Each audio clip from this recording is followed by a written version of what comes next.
Men ering o'ynashiman. Nima? Biz ering bilan 1 yildan beri uchrashib yuramiz. Shu paytgacha bilmaganingni qara. Bilgan bo'lsam-chi? O'ynab tashab ketdimi? Uygacha kelibsan. Nima kutganding?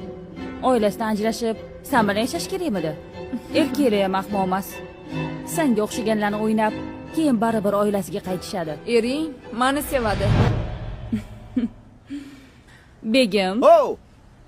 o'zingiz oqlashingiz shart emas. Uni sevasizmi? Onasi. Mana eshitgan. Uni sevasizmi? Yo'q. O'rtada farzandinglar bormi?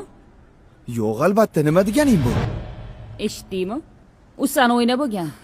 Agar uyga borib, janjal qilib, o'zimga qaytarib olaman, oilasidan ajrashtiraman deb o'ylagan bo'lsang, chuchvarani xom sanabsan. Men qaraqadir suyoq oyoni deb oilam bilan ajrashmayman. Endi borginde boshqa o'ynash top. Bunaqalar qilib yotibdi-yu. Faqat ularni xotiniga achinaman. Endi ozodsan. Qushcha, bora qol. Yo'qol! Dura. Cho'knutaya. Biz ayollar oilani saqlab qolish uchun hatto mard erkaklardek bo'lishimizga to'g'ri keladi. Agar mard erkaklar qolgan bo'lsa, Shalamga taqdir bitgan yuragimni